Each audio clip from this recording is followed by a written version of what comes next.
Olá, muito bom dia. Muito obrigado mais uma vez pela sua companhia. Está começando mais um programa Agronegócio e eu desejo a você um dia de muita paz, muita saúde.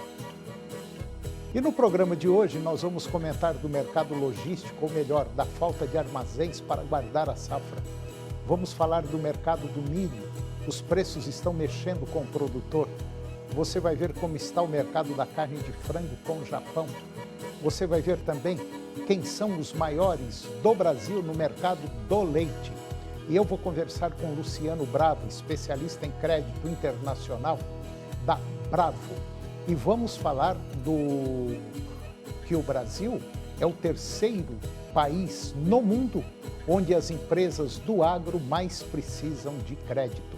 Vamos falar também da China e do milho China e da soja China. Um acordo que está bem perto de acontecer. O programa Agronegócio já está no ar.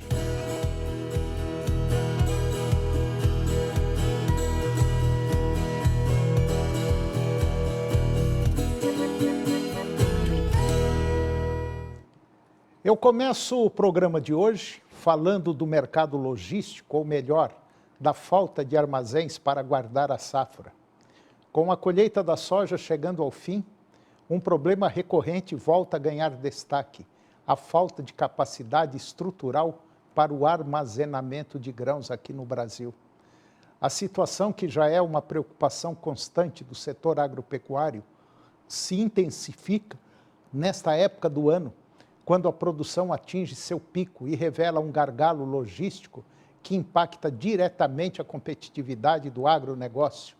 Segundo o professor da Universidade Federal de Viçosa, Centreinar, o Paulo César Correia, ele disse que o país tem apenas 16% de capacidade de armazenagem de grãos. Essa capacidade instalada não acompanhou o crescimento da produção agrícola, resultando em dificuldades para armazenar a safra com eficiência. Muitos produtores precisam recorrer ao armazenamento a céu aberto ou buscar alternativas que elevam o custo logístico.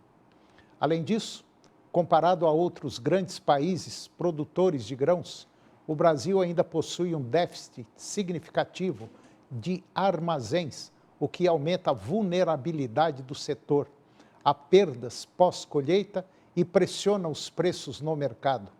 A modernização e ampliação das estruturas de estocagem são consideradas essenciais para que o país possa continuar avançando no agronegócio com maior segurança e também eficiência. E agora vamos comentar do mercado do milho. Os preços estão mexendo com o produtor. Mesmo perdendo força no começo desta semana, os preços do milho atingiram um patamar de R$ 90 por saca lá em Campinas, no estado de São Paulo.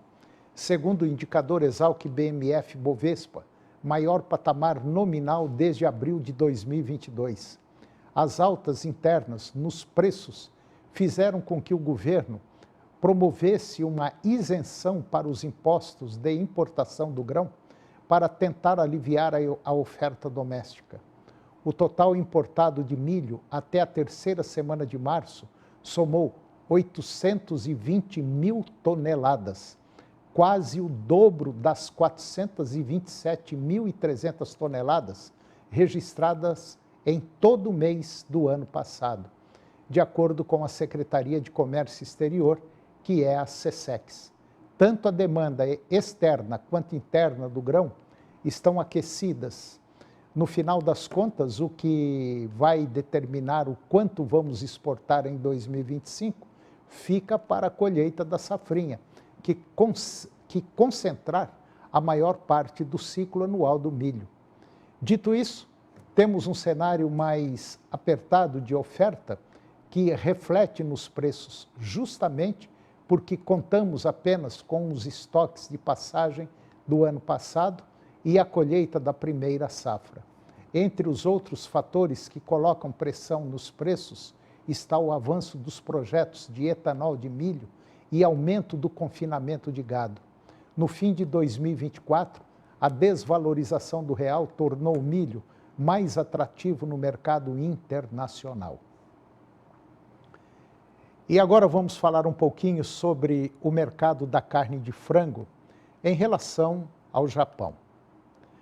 A Associação Brasileira de Proteína Animal, a BPA, ela celebrou um acordo entre o Ministério da Agricultura do Brasil e o governo japonês que envolve um novo certificado sanitário internacional para a influenza aviária. Agora, o CSI, Conselho Internacional de Saúde Internacional, determina que restrições às exportações por detecção da enfermidade serão limitadas aos municípios onde eventualmente ocorram registros da enfermidade. Até então, as restrições eram de âmbito estadual. Segundo a BPA, essa conquista do Ministério da Agricultura, ela é histórica e racionaliza as medidas de comércio de carne de frango do Brasil para o Japão em eventuais situações sanitárias. Em 2023, houve uma suspensão das exportações nos estados que registraram focos de influenza aviária em aves de fundo de quintal. Vale lembrar que a avicultura industrial do Brasil nunca registrou focos da enfermidade. A ABPA, ela destaca que no ano passado o Japão foi o terceiro maior importador de carne de frango do Brasil, com 443.200 toneladas exportadas. Já neste ano, apenas no primeiro bimestre, foram embarcadas 55.800 toneladas de carne de frango para o mercado japonês, gerando uma receita de 103,7 milhões de dólares. E agora vamos falar da soja China e também do milho China, um acordo que está bem perto de acontecer. O Brasil, através do Ministério da Agricultura e Pecuária, está em negociações com o governo chinês para estabelecer um protocolo comum de sustentabilidade entre as duas nações. A iniciativa, liderada pelo assessor especial do Ministério da Agricultura, visa criar a soja China, o milho China e outros produtos agrícolas brasileiros que atendam os critérios de produção sustentável. O objetivo é desenvolver produtos agrícolas com selo de qualidade chinês, atendendo às exigências de sustentabilidade do país. O Brasil, ele pretende liderar o mercado com os produtos que os concorrentes não poderão oferecer. A iniciativa vai buscar conciliar as práticas brasileiras com as exigências chinesas. Um outro ponto do governo federal é que o Ministério da Agricultura, ele defende a dolarização do crédito rural, argumentando que isso estabilizaria as operações financeiras dos produtores que já lidam com insumos e produtos em dólar. As iniciativas do Ministério da Agricultura refletem um esforço para impulsionar a agricultura brasileira através da sustentabilidade, inovação e acesso a crédito facilitado, com foco tanto no mercado interno quanto na conquista de novos mercados internacionais. Além disso, o governo brasileiro, por meio do Programa Nacional de Conversão de Pastagens degradadas em sistemas de produção agropecuários e florestais sustentáveis, pretende leiloar a operação dos primeiros valores do programa.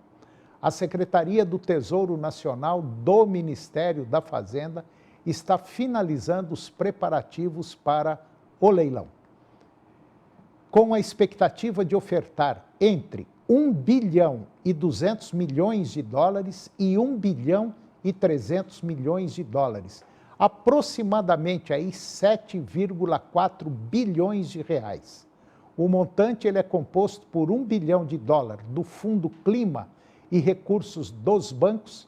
O crédito será oferecido aos produtores rurais com taxas de juros entre 6% e 8% ao ano em real. Os produtores rurais que buscarem os recursos terão que adotar práticas sustentáveis com auditoria, como cobertura morta, uso de bioinsumos, rastreabilidade bovina, certificações trabalhistas, uso de agricultura digital e balanço de carbono.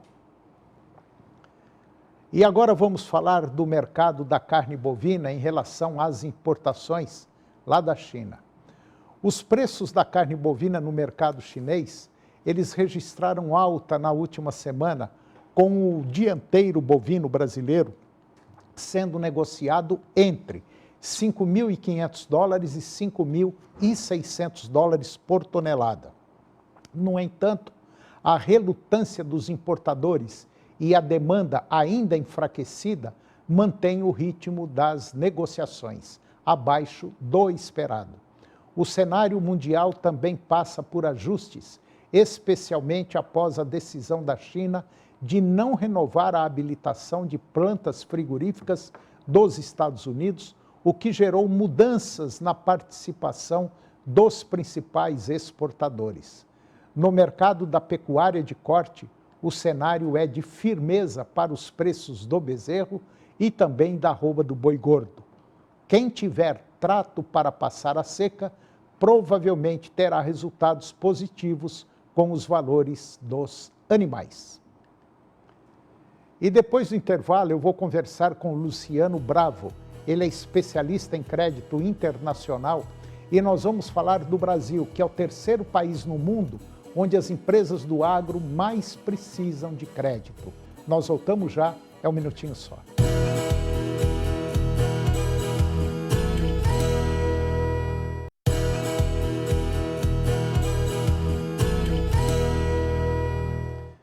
Nós estamos de volta e agora nós vamos falar do mercado do leite aqui no Brasil.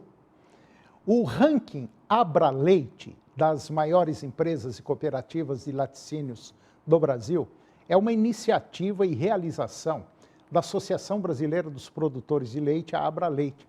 Ela recebe o apoio da CNA, Embrapa Gado de Leite, a G100, OCB e também a Viva Lácteos.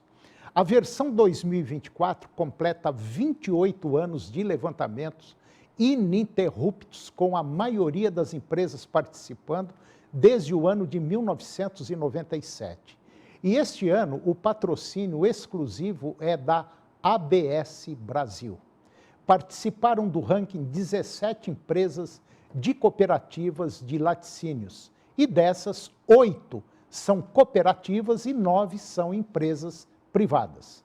6 empresas que integrariam esse ranking, como por exemplo Italac, Alvoar Lácteos, Vigor, Laticínios da Mari, Cooperativa Santa Clara e Tirol, elas foram convidadas, mas não responderam à pesquisa. Em relação à recepção total de leite, houve um aumento anual de apenas 0,7%, com mais de 10,8 bilhões de litros, sendo recebidos pelas empresas participantes do ranking, um aumento de mais de 72 milhões de litros de leite em relação ao resultado de 2023, representando cerca de 43% da captação formal brasileira de leite, segundo o IBGE. Vale ressaltar que o aumento anual observado na captação das empresas participantes foi inferior ao observado na captação formal total do país, que registrou alta de 3,1% em 2024. Em 2024, a Lactalis Brasil captou aproximadamente 2,7 bilhões de litros, um crescimento de 1,3%, em relação a 2023. O grupo Piracanjuba, aqui de Goiás, em anos anteriores, Laticínio Bela Vista, ocupou a segunda posição no ranking nacional, com captação de aproximadamente 1 bilhão e 900 milhões de litros em 2024, um crescimento de 9,5% em relação a 2023. A Union, que é a intercooperação de lácteos das cooperativas Frisia, Castrolândia e Capal, a União ficou em terceiro lugar com aproximadamente 1 bilhão e 400 milhões de litros de um aumento, ou melhor, ele teve uma queda de 2,6% em relação a 2023. E agora eu vou conversar com Luciano Bravo. O Luciano, ele é especialista em crédito internacional e nós vamos falar do Brasil, que é o terceiro país no mundo onde as empresas do agro mais precisam de crédito. Luciano Bravo, muito bom dia, muito prazer em conhecê-lo, obrigado por sua presença. Tá tudo bem? Tudo bem, muito obrigado. Bom dia, Antônio. É um prazer estar aqui com você no agronegócio. Bom, o Luciano, como eu falei, ele é especialista em crédito internacional da empresa Inteligência Comercial. Luciano, o que a inteligência comercial faz? Qual é o objetivo dela? Bom, a inteligência comercial, Antônio, ela é uma empresa de estruturação para aporte de capital internacional. É uma modalidade relativamente nova no Brasil, apesar da lei que incentiva esse tipo de operação, que é a Lei 4131, ela tem mais de 62 anos. Então, é uma lei antiga que permite que capital estrangeiro entre no Brasil, porém o empresário médio, que é aquele empresário que fatura ali dos seus 24 milhões de reais a 3 bilhões de reais por ano, onde está a maior massa, né, de empresas que produzem dentro do nosso país e que empregam também, elas não tinham acesso a esse conhecimento. Então, a inteligência comercial, ela desenvolveu esse modelo chamado ACI e, além de ensinar esse processo no mercado, ela também, em parceria com a Savel Capital, tem uma linha de crédito para o Brasil na casa dos seus 1 bilhão de dólares, que permite que empresários de todo o setor produtivo possam ingressar nessa linha e se internacionalizar com crédito internacional. Bom, e a inteligência comercial também atua no agro. Exatamente, atuamos também na cadeia do agro, tanto na parte de pessoa física como jurídica. Agora, para que um produtor rural, uma cooperativa, uma empresa do agro, ou uma empresa fora do agro também, ela deseje obter crédito internacional, dinheiro internacional para trabalhar aqui, é muito complicado. O que ela precisa fazer? Como é que trabalha junto com vocês aí com a inteligência comercial? Antônio, já foi um assunto muito complicado, porque quando eu comecei nesse mundo, em 2012, não existia nada, nem informação, nem processo, nada. O que nós fizemos foi, a partir de 2018, nós começamos o trabalho, e a partir de 2020 criamos um canal no YouTube e hoje temos mais de 300 vídeos e mais de 50 mil visualizações que ensinam para o empresário que quer acessar crédito como funciona o passo a passo. Então, o primeiro ponto é conhecer o processo de crédito, que ele pode fazer via o nosso canal no YouTube ou via o nosso website, onde tem dezenas de entrevistas e reportagens para que ele possa compreender o poder do crédito internacional.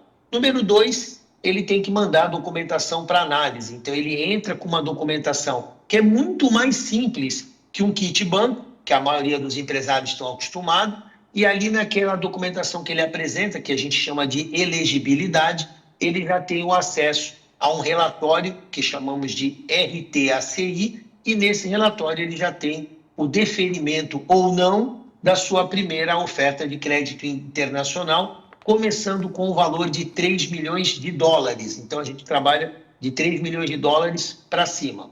Tá. Processo descomplicado atualmente, né? Uhum. Em relação, vamos dizer, uma coisa que prejudica um pouco e às vezes até assusta quem vai pegar dinheiro emprestado hoje, principalmente em bancos aqui no Brasil, é o juro. Infelizmente, nós estamos aí diante de uma taxa Selic preocupante, ela está aí, vamos dizer, galgando novos degraus de subida e isso deixa todo mundo apreensivo. Eu não sei o que vai virar, vou pegar um dinheiro hoje e não sei o que vai acontecer. Bom, no caso da inteligência comercial em relação a dólar, como é que fica esse juro? Como é que se trabalha com esse juro? Tá. Bom, a estimativa é que seguramente a Selic passe dos 15%, então teremos uma das Selics mais altas dos últimos tempos. Com isso, obviamente, houve uma contração forte de crédito no mercado e também a explosão na inadimplência, né? Passam de 72 milhões de pessoas e CPFs negativados. Então, tudo isso, como disse você, atrapalha quem hoje vai buscar crédito. Mas, em relação ao crédito internacional, eu vou te dizer que são 3 ganhos que o empresário tem. Primeiro é a taxa de juros. Hoje, nós temos linhas de crédito iniciando ali na casa de 10% a 12% de juros simples, com 3 anos de carência pagando apenas juros. No Brasil, os juros são de 18% a 25%, a depender do teu score. Então, assim, você está lutando juros simples contra juros compostos, como no Brasil. Lá fora você tem 3 anos de carência, aqui mal você chega a 6 meses a 1 ano na maioria das linhas. Então você tem uma taxa de juros simples versus uma taxa de juros compostas. O segundo ponto é o prazo. Você já parte na primeira operação com 3 safras de carência. No Brasil isso não acontece. A maior parte está pegando apenas 1 ano, ou seja, ele pega em janeiro e paga em dezembro. E o terceiro, que eu considero uma grande vantagem, aliás, Antônio, a maior vantagem de uma empresa se internacionalizar, o volume de crédito. Muita gente fala da taxa, mas a verdade é que o que machuca o produtor rural é o volume. Hoje, se um produtor rural tem uma fazenda de 200 milhões e ele vai no banco tomar dinheiro, ele mal consegue 20.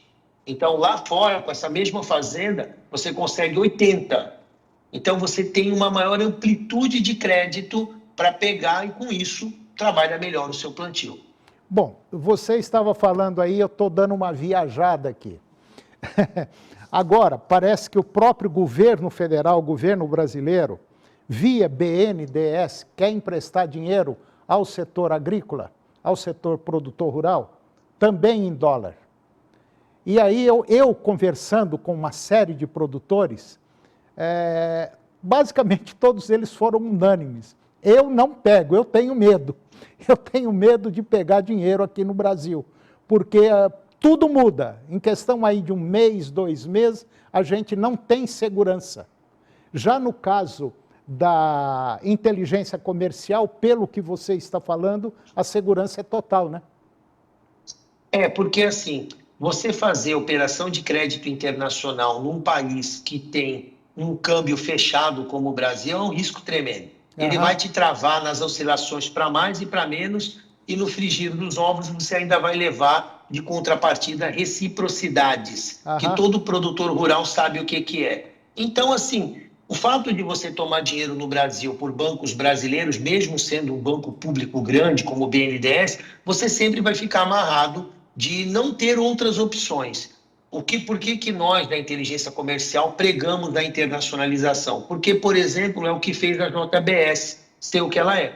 A JBS só é do tamanho que ela é porque ela acessou diretamente mercados internacionais e, usando sua habilidade, sua produtividade, seus resultados, ela conseguiu, de maneira encadeada ou sequencial, captar mais e mais recursos alimentando sua expansão. Se o produtor faz isso no Brasil, ele vai ficar limitado à única linha que o governo dá e nada mais. Então, é preferível que o produtor rural se internacionalize e tome dinheiro direto lá fora. Até porque a Lei 4131, quando você cria uma SPC, que a gente chama de Empresa de Propósito Específico para Crédito, do inglês Special Purpose Company, você consegue captar dinheiro em vários países e enviar ao Brasil sem tributação no capital principal. Então, você toma um dinheiro em janeiro, toma outro em fevereiro, outro em abril, e com isso você vai crescendo o seu bolo de crédito para financiar a tua expansão. Se você fica no Brasil,